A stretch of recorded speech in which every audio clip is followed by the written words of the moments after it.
Palestine, authorities warn that winter weather conditions worsen the situation of displaced people in the Gaza Strip.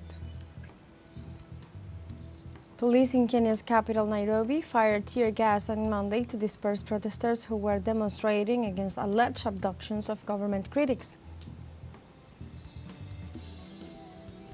And in Argentina, an armed group stormed a police infantry division located in the province of Misiones, resulting in the death of a police officer.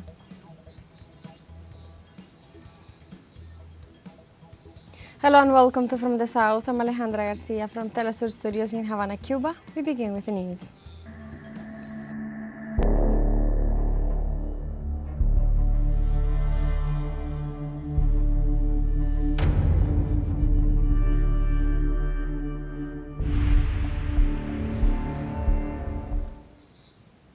In Palestine, authorities warned that winter weather conditions worsened the situation of displaced people in the Gaza Strip. Humanitarian organizations warn that Palestinians sheltering in makeshift camps are living in a chaotic situation as they do not have the necessary resources. They also noted that they have received numerous calls for help in which the victims of the Israeli siege described the difficult conditions they face with no heating, blankets or mattresses due to the lack of humanitarian aid deliveries as a result of the restrictions imposed by Israel. In this regard, humanitarian organizations warn that citizens are exposed to the risk of respiratory diseases and diarrhea, including children and the elderly, due to the dire humanitarian conditions.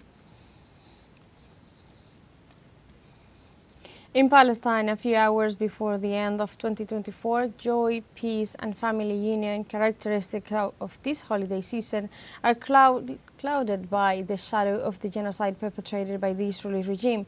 The only thing left for the victims is the hope that the new year will bring with it a definitive ceasefire.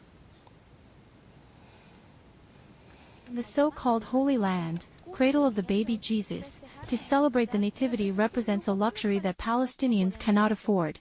Instead, they live in the uncertainty of an uncertain future and pray for survival. We are exhausted this year. We are afraid of the future. We hope that next year the war will end and the killing and destruction will cease. However, the extermination continues. It doesn't stop, and the dreams of thousands of Palestinians are fading with Israel's determination to achieve its goals of ethnic cleansing in Palestine.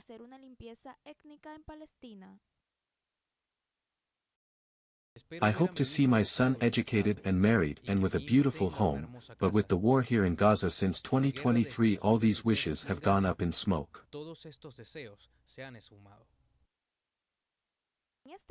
At this point, and after more than 14 months of war escalation, characterized by horror and violation of the most basic rights, affluence and wealth don't exist in the minds of the survivors. They only long for a normal life.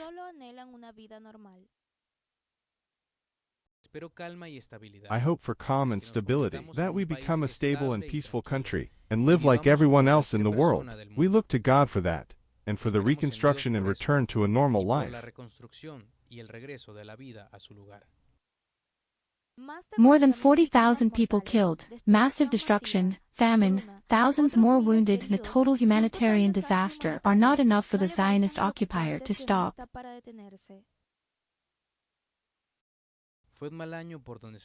It was a bad year by any standards, among martyrs, bombings, destruction and very difficult moments. No matter how much I talk, I cannot describe what happened. Of course, all the people were hoping for a truce this year, but the Israeli occupation is not cooperating in this matter.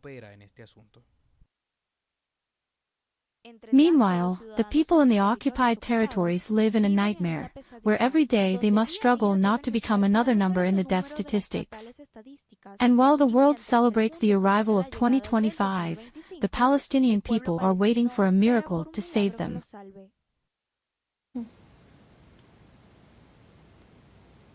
Iran's foreign minister also condemned the recent Zionist attacks on Yemen during a joint press conference with his counterpart from Oman. The Islamic Republic of Iran condemns military strikes by the Zionist regime and the U.S. against the Yemeni soil and the destruction of its infrastructure. We emphasize on the preservation of Yemen's territorial integrity, and we hope that peace talks are resumed as soon as possible, so that we can stop conspiracies to start a new civil war in Yemen.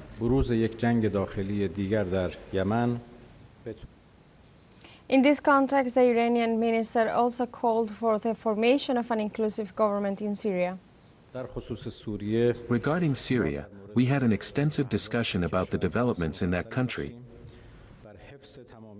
We share the idea of preservation of Syria's territorial integrity, no intervention in Syria's domestic affairs, respecting all ethnicities and religions and observing their rights, and the formation of an inclusive government consisting of all Syrian ethnicities and groups. And now we have a short break coming up, but first remember you can join us on TikTok at teleSUR English, where you'll find news in different formats, news updates and more. We'll be right back, stay with us.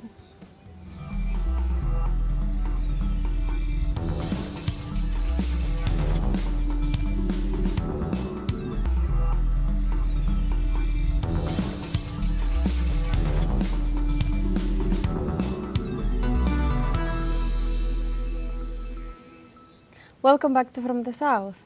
Police in Kenya's capital, Nairobi, fired tear gas on Monday to disperse protesters who were demonstrating against alleged abductions of government critics. Some groups of protesters marched in downtown Nairobi, while other small groups staged sit-ins as clouds of tear gas hung in the air. The demonstrators chanted slogans against the government, with some holding placards denouncing illegal detentions. The abductions have been reported by human rights groups in the African nation, who have accused the Kenyan police and intelligence services of conducting extrajudicial arrests.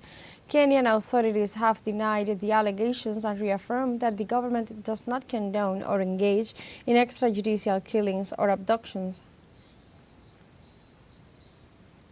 And what we're calling for, what we're demanding is for young people, those who have been abducted, to be released. We have a constitution, we have the rule of law. If there's an issue, call the individual, let them be investigated, arrested. This lifestyle of being abducted should have ended in the 90s. And with our current constitution, as young people, we understand our constitution, and we have every right in terms of freedom of expression and association and gathering. What we're demanding for is the space to be able to practice our constitution. And if we keep silent, we will continue to see that room diminish. And so what we're doing here is to remain brave, to be able to have the freedom of expression and association. So it's a sad day for me, because tomorrow is supposed to be celebrating the new year. We are entering the new year on a bad foot. Spanish authorities informed Monday about the arrest of 3 individuals and the seizure of 7 tons of cocaine hidden in shipping containers buried in a farm. According to the authorities, the operation was launched on Friday when they followed 2 suspicious speedboats to a rural farm in the municipality of Coria del Rio, south of the city of Seville, where the suspects stored the drugs in 2 containers hidden underground.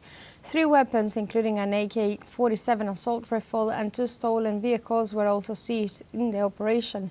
Spain is one of the main gateways for drugs into Europe due to its geographical proximity to Morocco, a major cannabis producer, and its close links with Latin America, where cocaine arrives. 150 Russian military personnel returned on Monday from the territory controlled by the Kyiv regime as a result of the negotiation process in which they were exchanged for 150 Ukrainian prisoners. The 150 Russian soldiers are currently in the Republic of Belarus, where they are being provided with the necessary psychological and medical assistance, as well as the opportunity to contact their families. The servicemen will be transferred to the Russian Federation for treatment and rehab in medical institutions of the Ministry of Defense. Let us recall that the United Arab Emirates provided humanitarian mediation efforts to facilitate the return of the Russian servicemen from captivity.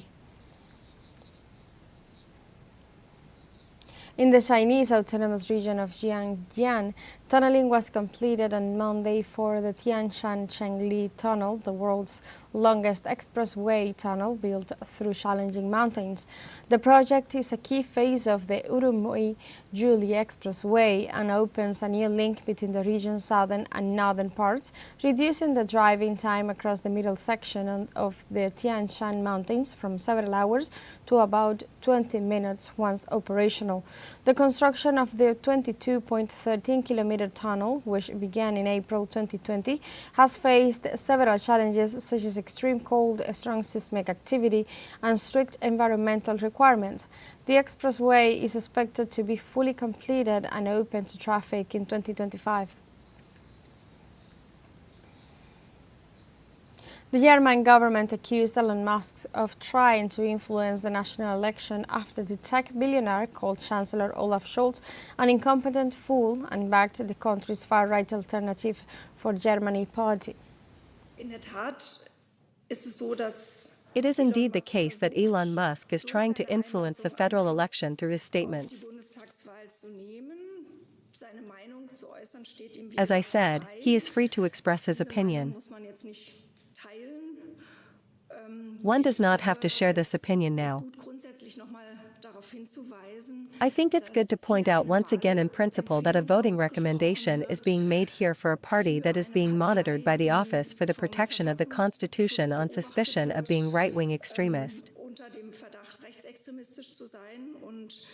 And that has already been recognized as being right-wing extremist in parts.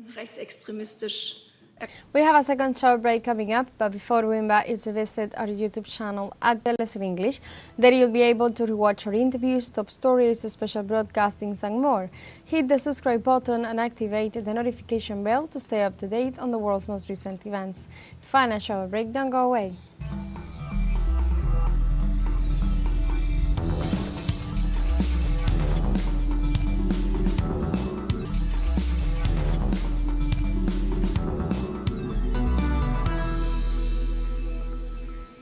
Welcome back to From the South.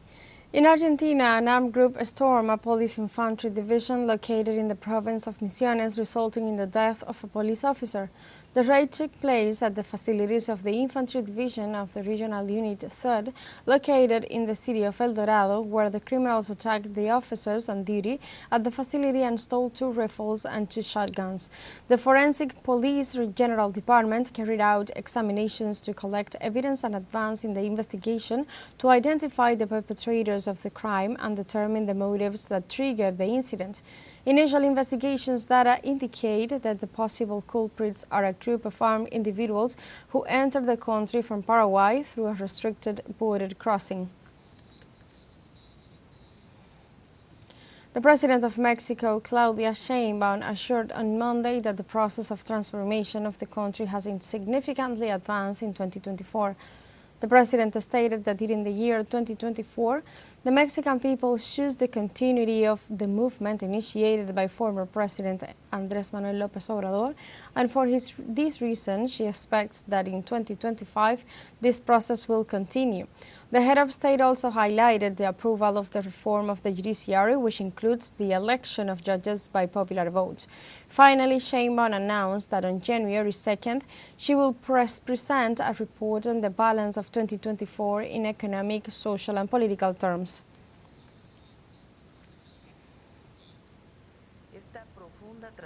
This profound transformation that we are living is for the good of Mexico and is recognized by the people of Mexico so much so the people support their government. We are not going to separate ourselves from the transformation. So, close 2024 with the deepening of this transformation in our country and with very good prospects for 2025. In Bolivia, the 19 senior judges elected on December 15th received on Monday their credentials to take office on January 2nd, 2025.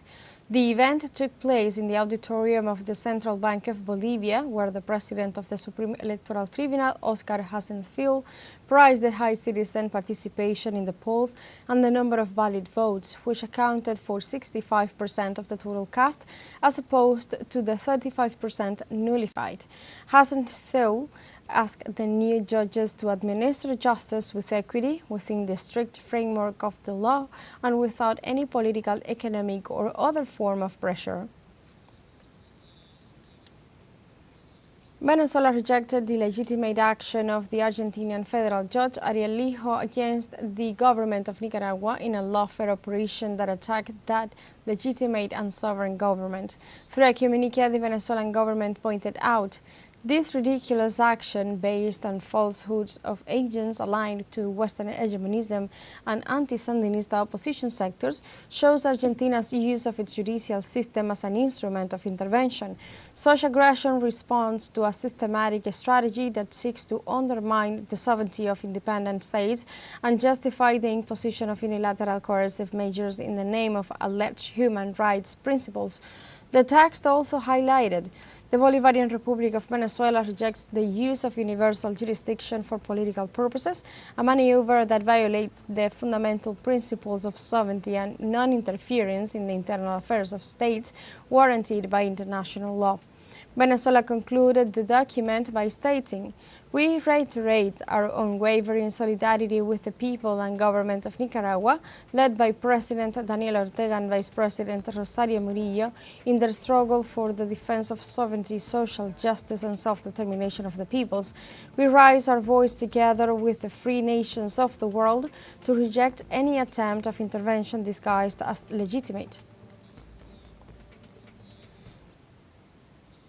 Venezuelan Minister of Foreign Affairs Ivan Hill responded to statements made by U.S. Secretary of State Antony Blinken against the Bolivarian nation.